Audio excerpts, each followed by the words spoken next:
En la conferencia previa hablé de uno de los eventos proféticos más extraordinarios que está ocurriendo hoy en todo el mundo, y es el retorno a casa de una nueva generación de judíos que por siglos habían perdido su identidad en las naciones y ahora están regresando, confrontando al mismo tiempo y como parte de ese proceso una seria crisis psicológica, teológica, social, debido a los desafíos que el descubrimiento de la judeidad impone a nivel personal, familiar, social y religioso. Te hablé también de el judaísmo bíblico como la única religión del mundo que puede demostrar científica e históricamente su origen divino. Recuerda que di tres evidencias. Primero, lo sucedió a Moisés. Segundo, la naturaleza de la revelación de la Torá en nuestro pueblo judío. Y tercero, la naturaleza misma de ciertos mandamientos de la Torá.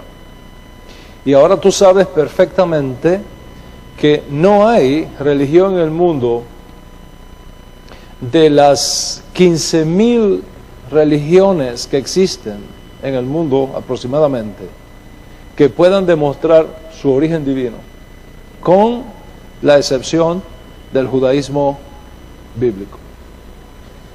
Al dejar a un lado tu religión cultural y retornar al judaísmo bíblico, tú has entrado en un territorio confiable, has entrado en un territorio seguro y puedes tener la certeza de que el resto Dios lo va a ir colocando en su lugar a su debido tiempo. Así que no temas, sigue adelante en pos de la verdad, no importa dónde la verdad te lleve, y no la cambies por nada. La verdad es una sola. Y su valor es tan grande que no podemos sacrificarla, ni siquiera por la amistad. En otras palabras, si algún día te ves en una posición donde tengas que elegir entre la verdad de la Torá y la amistad, no dudes en elegir la Torá. Eventualmente, si tú eliges la Torá, tus amigos que te dejan por la Torá, eventualmente la encontrarán también y vendrán a ti. Como está escrito, conviértanse ellos a ti, pero tú no te conviertas a ellos. Entonces, ten siempre presente y llévalo como un sello sobre tu mente y sobre tu corazón, que hay una sola Torá, que hay un solo y único Dios verdadero, el Dios de Abraham, Isaac, Jacob, el Dios de Israel. Esta es la primera cosa que aprendimos en la conferencia pasada. Sin embargo, te mostré que hay dos cosas más que debes de conocer bien. Y esas dos cosas que debes de conocer bien son precisamente el tema que vamos a estar tratando en la conferencia de hoy. ¿Cuáles son esas dos cosas que debes de conocer bien? Primero, que aunque el judaísmo dado por Dios a Israel por medio de Moshe es uno solo, con el paso del tiempo y debido a factores sociales, políticos y sobre todo a las condiciones de exilio que ha tenido que sufrir nuestro pueblo, se han creado diferentes interpretaciones de ese único judaísmo, y esas diferentes interpretaciones han creado diferentes formas de cómo aplicar el único judaísmo que existe a las nuevas circunstancias que el pueblo hebreo ha tenido que enfrentar en muchos siglos de su historia. En otras palabras, el judaísmo bíblico es uno solo, pero debido a las condiciones cambiantes del pueblo y a las circunstancias que nos han rodeado por largos periodos en nuestra historia nacional, hoy día existe más de una forma de interpretación de aquel único judaísmo. Eso es lo primero que tienes que conocer. Lo segundo, que cada uno de nosotros es responsable de elegir el tipo de judaísmo que quiere como expresión de su identidad judía. Cada uno es responsable. Esto significa que nadie te puede imponer qué tipo de judaísmo tú eliges para expresar tu nueva identidad. Nadie te puede imponer qué tipo de judaísmo tú eliges para expresar tu experiencia de retorno. Eso es de tu entera responsabilidad. En otras palabras, tú eres libre para elegir responsablemente el tipo de judaísmo que deseas como expresión religiosa y social de tu nueva identidad judía, y nadie puede hacer esa elección por ti. Ser judío es una cosa, expresar esa judaidad es otra cosa. Y es aquí donde cada uno tiene que hacer su propia elección, una buena elección, una sabia elección. Y para eso tienes que estar bien informado. Recuerda, nadie te puede imponer qué tipo de judaísmo tú eliges para expresar tu identidad judía. Y debido a esto, toda la información y el conocimiento de las diferentes alternativas que se abren delante de ti son clave para que tú hagas una decisión responsable, una elección inteligente. ¿Por qué digo esto? Porque la mayoría de nuestros problemas vienen por falta de información a la hora de tomar decisiones importantes en la vida. Si miras atrás en tu propia experiencia personal, puedes descubrir que efectivamente la mayoría de las veces que hiciste algo equivocado en tu vida, lo hiciste por una falta de información, por una incorrecta información. Estoy seguro que si tú hubieras conocido bien cómo eran las cosas, no habrías hecho lo que hiciste. Y esto no tiene por qué repetirse ahora. Consecuentemente, quiero poner delante de cada uno de ustedes toda la información básica y necesaria que tú necesitas para que hagas decisiones no solamente apropiadas, sino responsables, inteligentes, consecuentes. Siempre debes tener presente que tu situación actual, hoy día, es el resultado de decisiones que tú tomaste en el pasado. Consecuentemente, dónde tú estarás dentro de 5, 10, 15 o 20 años dependerá de las decisiones que hoy tomes. Sabiendo esto y conociéndolo por vivencia personal, pongo delante de ti mi experiencia en el campo. ¿Por qué? Porque yo pasé por las mismas crisis. Yo sé lo que está pasando en ti, en tu casa. Yo lo sé, pero yo viví eso. Y puede que incluso en un momento determinado tú sientas que te quedaste sin Dios. A esos niveles.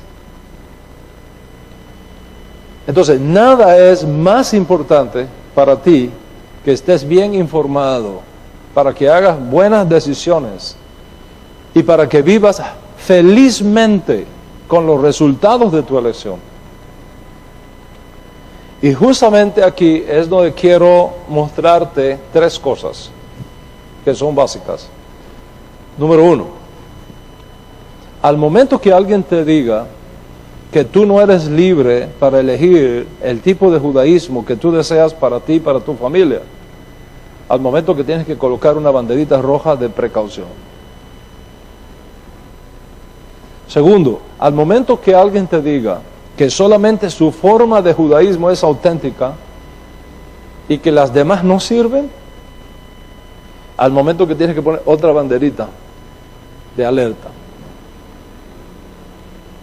Y al momento que elijas tu judaísmo y tu rabino, es decir, tu maestro, tu guía espiritual, deja entonces de andar curioseando otras expresiones de judaísmo, sé consecuente con tu elección y sé fiel a tu rabino. Sí, lo que quiero decirte es esto: cuídate de toda forma de chauvinismo religioso. Cuídate de mentalidades fascistas. Cuídate de monopolios espirituales que son exclusivistas, intolerantes y a la larga racistas, porque rechazan, odian e incluso persiguen a los que no piensan como ellos, o a los que no visten como ellos, o a los que no comen como ellos, o a los que no siguen exactamente sus creencias y sus postulados. El don más grande que Dios te ha dado es tu libertad de conciencia. Tu derecho a elegir el tipo de judaísmo que tú consideras es más apropiado para ti y que es más consecuente con tu fe. Y esa libertad para elegir la forma de judaísmo que adoptes para ti y para tu casa no solamente debe ser reconocida, debe ser también protegida. Y una vez que la adoptes, no caigas en el error de pensar que no hay espacio para los demás, o que tu judaísmo ahora es único y que todos los demás tienen que pensar ahora igual que tú, comer como tú, vestir como tú, y si no lo hacen, están excluidos. Rechaza con todas las fuerzas de tu alma caer en una mentalidad de túnel. La casa de Israel a donde tú has llegado es muy grande y todos tienen lugar en esta mies, todos tenemos lugar. Somos muchos, pero somos un solo cuerpo. Un solo pueblo, pero 12 tribus. Un solo judaísmo, pero muchas expresiones, muchas tradiciones. ¿Qué pensarías, por ejemplo, de una manzana que le dice a una naranja: por cuanto tú no eres manzana, no eres fruta?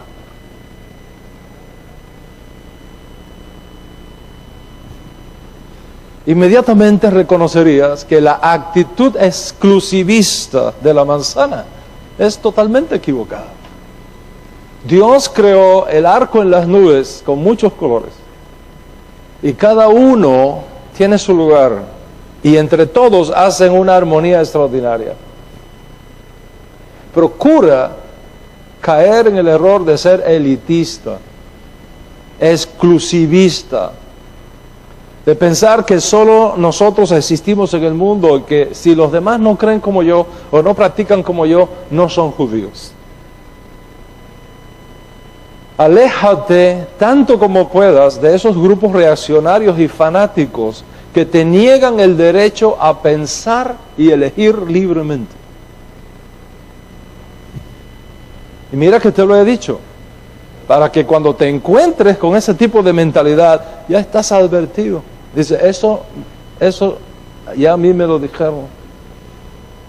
Y no seas arrastrado a un sistema de pensamiento que te prive tu libertad. Porque los mandamientos no vienen para esclavizarte, vienen para libertarte. Conoceréis la verdad y la verdad te libertará.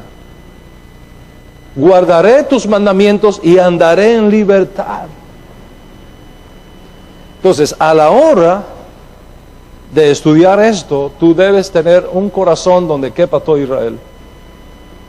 Profesar amor a cada miembro de nuestro pueblo Israel, los que están cercanos y los que están lejanos. Es un principio del cual nunca debemos apartarnos.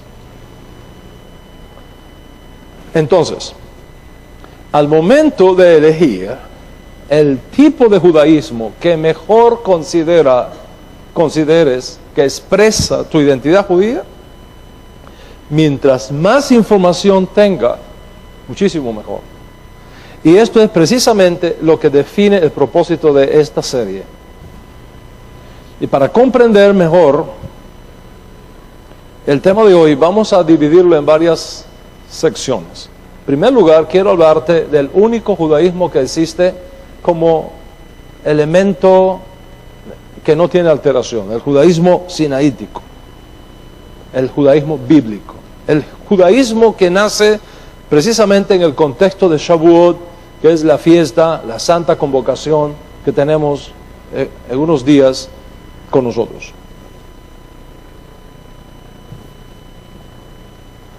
Este judaísmo bíblico, este judaísmo sinaítico, este periodo abarca toda la historia de nuestro pueblo Israel, desde Adán hasta Sinaí. Con la entrega de la Torá en Sinaí se da un turning point. Con la entrega de la Torá en Sinaí en el año 2448, desde la creación de Adán, se establece oficialmente el judaísmo como la forma de vida que marca la correcta relación que el pueblo de Dios debe tener con Dios, la correcta relación que el pueblo de Dios debe tener con su prójimo y la correcta relación que debe tener el pueblo de Dios con la creación. Y ese es el tema que hablamos la semana pasada, o en la conferencia pasada, sobre este asunto. Repito, si no tienes esa conferencia, es importante que la solicites, porque esa conferencia nos da el contexto de lo que vamos a estar compartiendo en la clase de hoy. O sea, para el tiempo que marca el judaísmo sinaítico, nos ubicamos en un periodo que va desde Shavuot, desde el primer Shavuot, el primer Pentecostés de la historia, hasta la monarquía unificada en los días del rey Salomón. Ese es el periodo.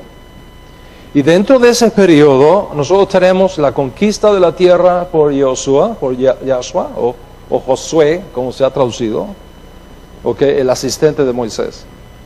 Tenemos la administración del nuevo pueblo de Israel con los ancianos, ese congreso hebreo en formación. Y tenemos el rol de los profetas mostrando al pueblo dónde se habían alejado de la meta de Dios para sus vidas y llamándolos a corregir el rumbo, y a los reyes representando el poder ejecutivo de la nación. A partir de la muerte de Salomón en el año 930, antes del nacimiento de Jesús aproximadamente, ocurrió un cisma en Israel. La monarquía se dividió en dos y surgieron dos naciones, surgieron dos pueblos, uno hacia el norte y otro hacia el sur. El reino del norte de Israel, que tuvo como capital a Samaria, y el reino del sur de Israel, el reino de Judea, que tuvo como capital a Jerusalén. Entonces teníamos una monarquía paralela, un solo templo, un solo judaísmo, pero dos monarquías paralelas. Y las cosas comienzan a complicarse cuando el reino del norte, es decir, el reino de Israel, prohíbe a sus ciudadanos subir a Jerusalén para santificar las fiestas y visitar el templo. Entonces comienzan a darse diferentes interpretaciones de la Torá en esas nuevas circunstancias, tanto en un lado como en el otro. Finalmente, en el año 723, aproximadamente antes del nacimiento de Yeshua, el reino de Israel, el reino del norte de Israel desapareció y fue llevado al exilio, un exilio que no ha terminado todavía. Es el primer exilio de Israel. Las famosas 10 tribus del norte de Israel que fueron llevadas al exilio. ¿Qué quedó entonces? El reino de Judá, el reino de Judea, de donde viene el gentilicio de judíos. Ese reino desapareció de la historia un tiempo después, en el año 586 aproximadamente, y fue llevado cautivo a Babilonia. Y estuvo allá cautivo en Babilonia 70 años, hasta el año 516, cuando resucita milagrosamente en los días de Esdras, en los días de Nehemías. Esdras estableció entonces una asamblea o un congreso de 120 jueces para administrar, no la monarquía, porque nunca regresó la monarquía, se reconstruyó el templo, pero no se restituyó la monarquía, sino el gobierno de Israel. Al mirar hacia atrás, hacia el judaísmo sinaítico, que se preservó entonces en Josué, siervo de Moisés, que se continuó preservando en los ancianos, en los profetas, en los hombres de la gran asamblea, que administraron la vida de Israel por unos 200 años, hasta su disolución, cuando el imperio griego hace su aparición en el mundo y destruye todo aquello, y finalmente se da la guerra de los macabeos, aproximadamente en el año 168, 166, antes del nacimiento de Yeshua. Con el trabajo de los hombres de la gran asamblea primero, la victoria de los macabeos sobre los grecos sirios después, y el nacimiento de Israel, pero ahora rodeado de un nuevo imperio que nacía en el mundo, que era el imperio romano, comienzan a complicarse las cosas en Israel. Tanto es así que para el momento cuando ocurre el nacimiento de nuestro santo maestro Yeshua en Betlehem, aproximadamente en el año 4 antes de la era común, el judaísmo sinaítico monolítico que nos entregó Moisés y que había sido preservado por Yahshua, por los ancianos, por los profetas, por los hombres de la gran asamblea, se encontraba ahora sujeto a diferentes interpretaciones que formaron diferentes escuelas de pensamiento alrededor de una sola y única Torah y alrededor del solo y único judaísmo que nos entregó Moisés. Y es por eso que nos encontramos con los fariseos, nos encontramos con los saduceos, nos encontramos con los zelotes, nos encontramos con los herodianos, los helenistas, los asmoneos, los sicarios, los esenios, los samaritanos y otros grupos más. Grandes disputas filosóficas fueron dándose entre cada uno de estos grupos, cada uno defendiendo lo que ellos consideraban era la mejor interpretación del único judaísmo que existe. Como ves, el judaísmo es único cuando lo recibimos, pero ya para los días de Yeshua no era un pensamiento monolítico, sino multifacético, con muchas escuelas de pensamiento, diferentes interpretaciones de la Torah, diferentes prácticas, diferentes costumbres. Ese fue el mundo que vivió Yeshua. A la hora de tú estudiar a Yeshua tienes que tener mucho cuidado y verlo dentro de ese contexto, porque no todo lo que nosotros encontramos como debates y encuentros, etcétera, entre Yeshua y aquel mundo refleja un encuentro con el único judaísmo que existe. Yeshua no tuvo problemas con el único judaísmo que existe. Yeshua tuvo problemas con diferentes interpretaciones que se daban en el mundo multifacético de diferentes escuelas de pensamiento que había en aquellos días. Con la destrucción del Estado de Israel y de Jerusalén, con la destrucción del templo en el año 70, la mayoría de todas aquellas escuelas de pensamiento judía que causaron un gran despertar intelectual en todo el país fueron silenciadas.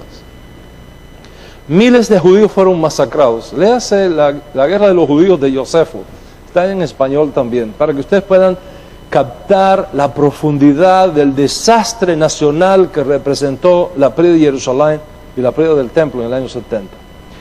Decenas de miles de judíos masacrados, decenas de miles de judíos enviados al exilio por todo el imperio romano que dominaba el mundo en aquella época. Una minoría judía logró quedar en Israel, pero bajo condiciones sociales y políticas muy difíciles, con los romanos persiguiéndolos. Todo el que fuera sorprendido de sospechoso de intentar el resurgimiento del Estado judío era condenado a muerte. La inmensa mayoría, no obstante, del pueblo judío o fue muerto o fue llevado al exilio. Los que quedaron en Israel se dieron a la tarea de reinterpretar la Torah, y esto es un punto muy importante, reinterpretar la Torah con toda la riqueza de información adicional que tenían ahora de los profetas y de los hombres de la gran asamblea.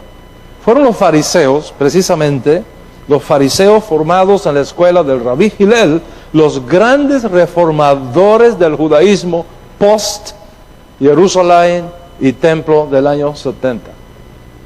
Lo mismo hicieron los que estaban en el exilio, sobre todo los que fueron enviados a la zona del oriente, hacia la Babilonia, los que fueron enviados hacia occidente, hacia Sefarad, la antigua España, Portugal, que eran entonces provincias romanas.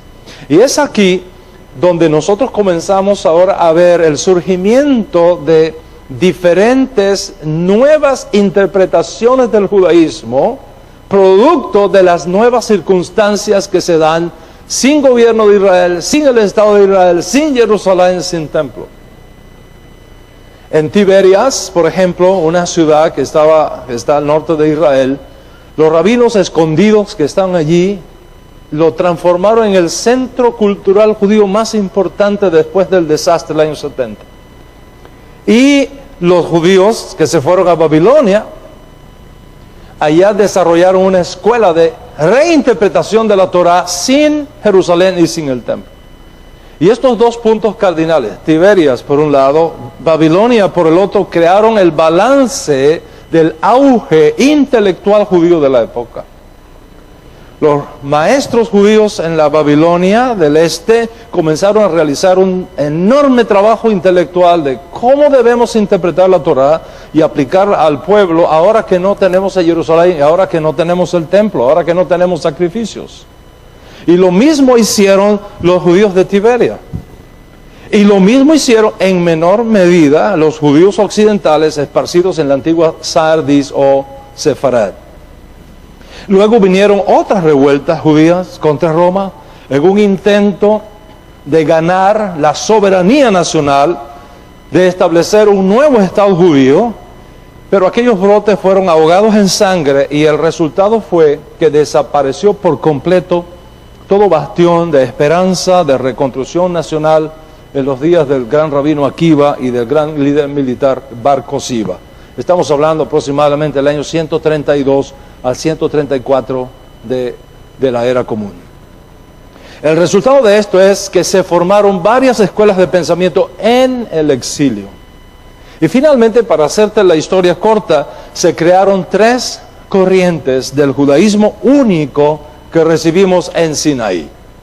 Los judíos que fueron expulsados de Israel y se ubicaron en Babilonia, formaron un judaísmo que se llama el judaísmo oriental, o el judaísmo mizrahi, de Mizrah, que quiere decir este en hebreo. Son los judíos que se ubicaron en el Medio Oriente, en norte de África, en lo que es Siria, Irak, Irán, etc. Esos son los representantes del judaísmo oriental. Los judíos que fueron expulsados de Israel y que eventualmente fueron a parar a la antigua España, la antiguo Portugal, que se llamaba Sefarad, produjo el judaísmo occidental o el judaísmo sefardí, producto del nombre Sefarad. Y los judíos que fueron expulsados de Israel, que fueron a dar a la región de Askenaz, que comprende lo que hoy es Alemania, Portugal, Polonia, Rusia, Bielorrusia, Ucrania, etcétera, de la región que se llamaba Askenaz, produjeron el judaísmo askenazí. Esto significa que para el siglo XVI al XVIII, el judaísmo sinaítico, monolítico, subsistía ahora en tres grandes expresiones: el judaísmo mizrahi u oriental, el judaísmo sefardí u occidental y el judaísmo askenazí de corte alemán. Todos conservaban la liturgia sinagogal en lengua hebrea, pero en sus conversaciones diarias dentro de la comunidad usaban la lengua propia del área. Por ejemplo, los judíos mizrahíes u orientales preferían el arameo. Los judíos sefaritas preferían el ladino, y los askenazí el yiddish, producto de esa realidad geográfica. Y esas diferentes zonas geográficas y esos diferentes encuentros culturales que tuvo este judaísmo en esas zonas, especialmente con el islamismo, especialmente con el cristianismo, causó que estas tres vertientes del judaísmo fue creando sus propias prácticas, fue creando sus propias costumbres, que no son las mismas entre sí, aunque hay un denominador común en todos: la Torá única que recibimos desde Sinaí. Por supuesto, otros grupos pueden ser identificados, pero estos tres son los más importantes que tú debes conocer a los efectos de tomar luego una decisión con respecto a qué judaísmo es el que mejor expresa tu nueva identidad judía. ¿Cuántos están conmigo hasta aquí? ¿Qué pasó después con estos tres grupos? ¿Qué pasó con estos tres grupos? Del tronco común, proveniente de Abraham, de Isaac, de Jacob, que son los padres de nuestra nación, de la Torá única que recibimos por medio de Moisés en Sinaí, y del judaísmo sinaítico que le siguió, tenemos ahora, producto de la destrucción de Jerusalén, producto del exilio, producto de la destrucción del templo, tres corrientes interpretativas del judaísmo. El judaísmo oriental, el judaísmo occidental y el judaísmo askenazi. El judaísmo mizrahi, sefardí y askenazi. Así estaban las cosas para el siglo XVI y XVIII. Sin embargo, a partir del siglo XVI, como todos ustedes saben, las cosas comienzan a cambiar drásticamente en Europa.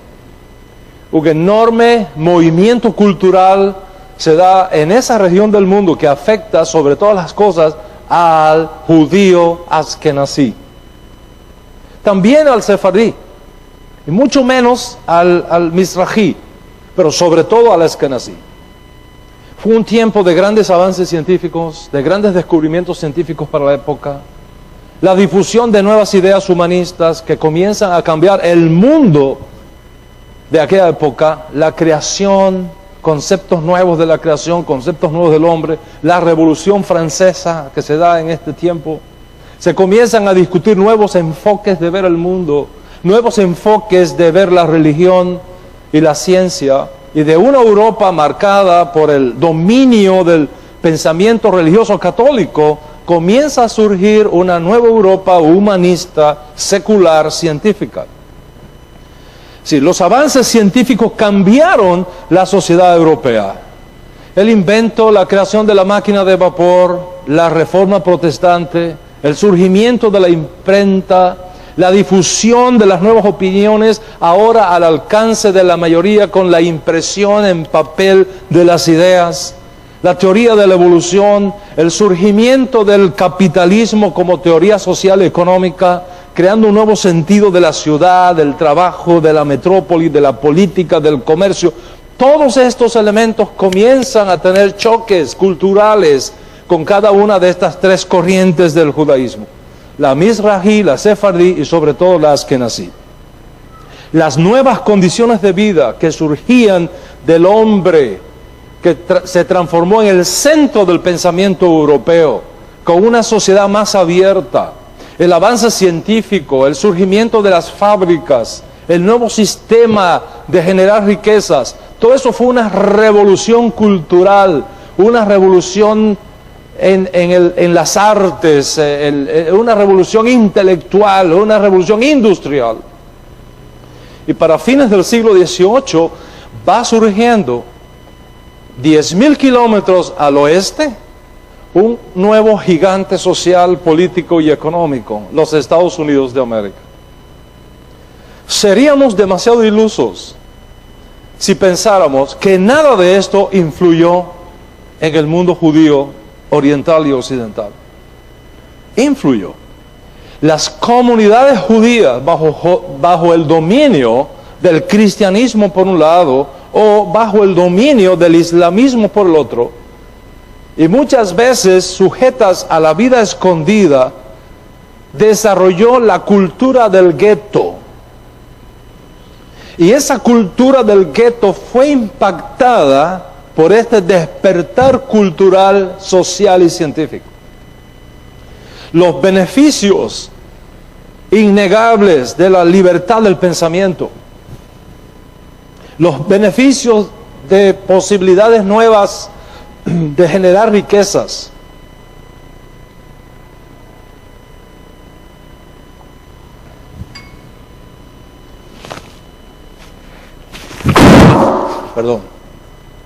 los beneficios de participar Cuando ustedes vean que yo voy a estornudar, quítenle el volumen para cuidar los oídos de toda esta gente aquí. Por favor. Primera regla de los técnicos: tengan el ojo donde está la acción. Ustedes vean que voy a estornudar, bajen el volumen. ¿Cuántos están conmigo hasta aquí? Se despertó todo el mundo, ¿eh? Estaba diciendo los beneficios de la libertad del pensamiento, los beneficios de generar riqueza, los beneficios de participar de los avances científicos, de los avances sociales, de los avances políticos. Impactó la comunidad judía a un punto que se presentaron delante de ellos dos alternativas. Primera alternativa: seguir aislados y escondidos de la sociedad. Segunda alternativa: abandonar el aislamiento social, abandonar el aislamiento intelectual y participar de lo que era inevitable en aquella región. Y de pronto, muchas comunidades judías dispersas por toda Europa y que habían vivido bajo rechazo, sin aceptación, vieron la posibilidad de abrirse a los cambios y comenzar no solamente a recibir los beneficios de aquellos hechos, sino a formar parte activa de esos hechos. Y comienzan a darse entonces dos tendencias. Primera tendencia, la tendencia de una parte de la comunidad judía que había aceptado la cultura del rechazo, que había aceptado la cultura del gueto como un juicio del cielo por los pecados cometidos por sus padres, y que la solución sería no participar en aquellos movimientos sociales y técnicos, sino más bien buscar el arrepentimiento hacia Dios y seguir llevando hasta que el cielo quisiera el peso del exilio sobre sus hombros en una actitud de ascetismo social, de comunidad cerrada al mundo. Esa fue una reacción. La otra reacción fue abrirse al mundo, crear nuevas estructuras para la comunidad judía, romper con las viejas y obsoletas formas de vida, dejar el anacronismo de un antiguo sistema que no traía progreso social y de medidas drásticas para rebelarse contra las estructuras tradicionales, creando nuevas formas de interpretar la Torá para la comunidad judía. Y estas dos tendencias se repelían entre sí, eran opuestas, y comenzaron a tener choques la una con la otra. Esta segunda tendencia provocó que muchos judíos comenzaron a salir del sistema rabínico tradicional y comenzaron a tener una más eficiente relación con el pensamiento industrialista, con el pensamiento científico que estaba llenando Europa en aquellos días. La clase media judía previó que estos nuevos vientos de Europa le estaban dando a ellos la oportunidad de reeducar el pensamiento judío, hacinado a los guetos, y considerar nuevas avenidas de desarrollo social sin abandonar necesariamente los grandes valores de la fe milenaria judía. Y esta tendencia comenzó a causar encuentros entre la comunidad judía, que rechazaba el renacimiento por un lado, y otra parte de la comunidad que veía en aquellos cambios una oportunidad para integrarse al mundo sin perder su esencialidad judía. La primera tendencia comienza a criticar la segunda tendencia, y la segunda tendencia a criticar la primera tendencia, diciendo que solamente con un judaísmo educado podría el judaísmo sobrevivir mucho mejor que con una mentalidad anacrónica y retrógrada. Los judíos que rechazaban abrirse a los cambios amenazaban diciendo que eso sería la apostasía y el final del judaísmo. los que favorecían los cambios afirmaban que todo lo contrario, que la única manera de hacer del judaísmo algo relevante a la realidad del mundo y salvar a los que ya estaban en vías de asimilación. Y en esa batalla filosófica entre los que no querían participar de los cambios y los que sí querían participar de los cambios, se fue dando una tirantez tan fuerte que sería asunto de tiempo cuando un cisma se diera. Aquellos maestros judíos que defendían el cambio comenzaron a enseñar que el judaísmo sinaítico no tenía como meta la fe religiosa, sino el bien social y el adelanto científico. Comenzaron a enseñar que la fe judía no estaba en contra de la razón y que por tanto debía darse la liberación de la razón para establecer organizaciones diferentes a la sinagoga que permitiera al pensamiento judío no solamente participar, sino incluso triunfar en el campo del arte, de la ciencia y de la técnica como aporte al mundo. Los que rechazaban cualquier diálogo con aquellos nuevos vientos pensaban diferente, que la salvación de la comunidad judía estaba en mantenerse aislado del mundo, porque esto sería el secreto para triunfar contra la asimilación y la apostasía. Los que se abrían al cambio enseñaban que mientras por un lado se debían conservar los valores intrínsecos e incambiables del judaísmo, por el otro, el judío debe de participar activamente en la sociedad y aportar lo mucho que pudieran en ese proceso, con beneficios sociales, con beneficios políticos, con beneficios económicos que estaban ahora disponibles en la mesa. Y esa tendencia innovadora comenzó a crear nuevas instituciones educacionales para los jóvenes judíos que querían participar de la emancipación social y con la ruptura de las comunidades judías que se oponían a los cambios que se estaban dando en Europa.